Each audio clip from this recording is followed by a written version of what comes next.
ನಮಸ್ತೆ ಎಲ್ರಿಗೂ. ನಾವಿವತ್ತು ರಾತ್ರಿ 1:30ಗೆ ವಾರಣಾಸಿ ಬಿಟ್ಟು ಬೆಳಗ್ಗೆ 8 ಗಂಟೆಗೆಲ್ಲ ಪ್ರಯಾಗ್ರಾಜ್ ಬಂದಿದ್ದೀವಿ. ಈ ರೀಲ್ಸಲ್ಲಿ ಮತ್ತು ಬೇರೆ ಕಡೆ ಸೋಷಿಯಲ್ ಮೀಡ್ಯಾದಲ್ಲೆಲ್ಲ ತೋರಿಸೋ ಥರ ಇಲ್ಲೇನು ರಶ್ ಇಲ್ಲ, ಟ್ರಾಫಿಕ್ಕು ಇಲ್ಲ. ಟ್ರಾಫಿಕ್ ಇದ್ರೂ ಅದು ಮೂವಿಂಗ್ ಇದೆ, ಸ್ಲೋ ಮೂವಿಂಗ್ ಇದೆ ಅಷ್ಟೇ. ಹಂಗಂತ ನಿಮಗೆ ದಿನಗಟ್ಟಲೆ 2 ದಿನಗಟ್ಟಲೆ ಇಲ್ಲಿ ತಗೋತಾ ಇಲ್ಲ. ಯಾಕೆಂದರೆ ಇಲ್ಲಿ ಬಂದವ್ರೂ ಇಲ್ಲಿ ಯಾರೂ ಉಳ್ಕೋತಾ ಇಲ್ಲ. ಎಷ್ಟು ಸ್ಪೀಡಾಗಿ ಬರ್ತಾ ಇದ್ದಾರೆ ಅಷ್ಟು ಸ್ಪೀಡಾಗಿ ಆಚೆ ಹೋಗ್ತಾ ಇದ್ದಾರೆ. ಸೊ ಇಲ್ಲಿ ಅಷ್ಟು ರಶ್ ಏನಿಲ್ಲ ಮತ್ತು ತುಂಬ ಕ್ಲೀನ್ ಇದೆ ಇಲ್ಲಿ. ಒಂದೆರಡು ತುಂಬ ಕ್ಲೀನ್ ಇದೆ. ಸೊ ನೀವು ಯಾವುದೇ ಸೋಷಿಯಲ್ ಮೀಡಿಯಾನ ನೋಡಿಬಿಟ್ಟು ತುಂಬ ರಶ್ ಇದೆ ಹೋಗೋದಾಗಲ್ಲ ಅಂತೆಲ್ಲ ಅಂದ್ಕೋಬೇಡಿ. ಆಮೇಲೆ 20 ಕಿಲೋಮೀಟ್ರ್ ನಡೆಯೋದು 10 ಕಿಲೋಮೀಟ್ರ್ ನಡೆಯೋದು ಆ ಥರ ಎಲ್ಲ ಏನಿಲ್ಲ. ಇಲ್ಲಿ ತುಂಬ ವಯಸ್ಸಾದವರೆಲ್ಲ ಬಂದು ಹೋಗ್ತಿದ್ದಾರೆ. ಯಾಕೆಂದರೆ ಒಂದು 10 ಕಿಲೋಮೀಟ್ರ್ ಪ್ರಯಾಗ್ರಾಜ್ ಇದೆ ಅನ್ನೋ ಥರನೇ ನಮ್ಮ ಬಸ್ನೆಲ್ಲ ಸ್ಟಾಪ್ ಮಾಡಿಸ್ತಾ ಇದ್ದಾರೆ. ಆದರೆ ಇಲ್ಲಿ ಲೋಕಲ್ ಬಸ್ಗಳಿದೆ.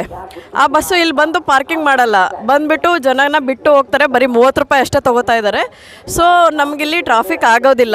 ಯಾಕೆಂದರೆ 10 ಕಿಲೋಮೀಟ್ರ್ ಮುಂಚೆನೇ ನಮಗೆ ದೊಡ್ಡದಾಗಿ ಪಾರ್ಕಿಂಗಿಗೆಲ್ಲ ವ್ಯವಸ್ಥೆ ಮಾಡಿ, ಪಾರ್ಕಿಂಗಿಗೆ ಅಲ್ಲೇ ನಾವು ಪಾರ್ಕ್ ಮಾಡಿ ಬರೋದ್ರಿಂದ ಬೆಟರ್. ಅಲ್ಲೇ ಪಾರ್ಕ್ ಮಾಡಿ ಬಂದರೆ ಬೇರೆಯವ್ರಿಗೂ ಈ ಕಾರೆಲ್ಲ ಬಂದವರು ಇನ್ನೂ ಸ್ವಲ್ಪ ಮುಂದೆ ಬರ್ಬೋದು. ಬಟ್ ಮುಂಚೆನೇ ಬಿಟ್ಟು ನೀವು ಆರಾಮಾಗಿ ಬರೀ 30 ರೂಪಾಯಿ ಚಾರ್ಜ್ ಇರೋದ್ರಿಂದ ಬಂದುಬಿಟ್ಟು ನೀವು ಹೋದರೆ ಬೇರೆಯವ್ರಿಗೂ ಕೂಡ ಅನುಕೂಲ ಆಗುತ್ತೆ. ನಾವು 10 ಕಿಲೋಮೀಟ್ರಿಂದನೂ ನಿಮಗೆ ಟೆಂಟ್ಗಳಿದೆ, ಎಲ್ಲ ಕಡೆ ಟಾಯ್ಲೆಟ್ಗಳ ವ್ಯವಸ್ಥೆ ಮಾಡಿದ್ದಾರೆ. ಮತ್ತು ತುಂಬ ಅಂದರೆ ತುಂಬಾ ಕ್ಲೀನ್ ಇದೆ. ನೀವು ನನ್ನ ಹಿಂದೆ ನೋಡ್ತಾ ಇರ್ಬೋದು ನೋಡಿ. ಇಲ್ಲಿ 1 ತಿಂಗಳಿಂದ ಆಲ್ಮೋಸ್ಟ್ ಇದು ಶುರುವಾಗಿರೋದು ಪ್ರಯಾಗ್ರಾಜಲ್ಲಿ ಮಹಾಕುಂಭ ಮೇಳ.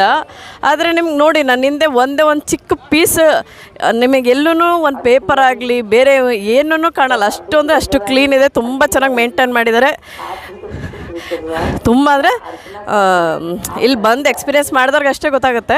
ಸೊ ನೀವು ಯಾರೆಲ್ಲ ಹೊರಟ್ಬಿಟ್ಟು ನೀವು ಸೋಷಿಯಲ್ ಮೀಡ್ಯಾದಲ್ಲಿ ವಿಡಿಯೋಗಳನ್ನ ನೋಡಿಬಿಟ್ಟು ಕ್ಯಾನ್ಸಲ್ ಮಾಡಿದ್ದೀರಾ, ದಯವಿಟ್ಟು ಕ್ಯಾನ್ಸಲ್ ಮಾಡಬೇಡಿ. ಆರಾಮಾಗಿ ಬರ್ಬೋದು. ಖಂಡಿತ ನೀವು ವೆಯ್ಟ್ ಮಾಡಿ ಬರಬೇಕಾಗತ್ತೆ. ನಾನು ಹೇಳಿದ್ನಲ್ಲ, ವಾರಣಾಸಿಯಿಂದ ಇಲ್ಲಿಗೆ 3 ಅವರ್ ಜರ್ನಿ ಇದೆ ಬೇರೆ ಟೈಮಲ್ಲಾದರೆ. ಇವಾಗ ಒಂದು 6 ಗಂಟೆ ಅಂದರೆ ಒಂದು ಅರ್ಧ ಡಬ್ಬಲ್ ಆಗ್ಬೋದು. ಅಷ್ಟು ಬಿಟ್ಟರೆ ತುಂಬ ನೀವು ದಿನಗಟ್ಟೆ ಎಲ್ಲ ಕಾಯ್ಕೊಂಡು ಆ ಥರ ಎಲ್ಲ ಏನಿಲ್ಲ. ಆರಾಮಾಗಿ ಬಂದು ಹೋಗ್ಬೋದು. ಯಾರೆಲ್ಲ ಕ್ಯಾನ್ಸಲ್ ಮಾಡಿದರೆ ದಯವಿಟ್ಟು ಮತ್ತೆ ನೀವು ಪ್ಲ್ಯಾನ್ ಮಾಡಿಕೊಂಡು ಬಂದು ಮಹಾಕುಂಭ ಮೇಳದಲ್ಲಿ ಭಾಗವಹಿಸಿ ಪುಣ್ಯ ಸ್ನಾನನ ಮಾಡಿ. ಬಾಯ್.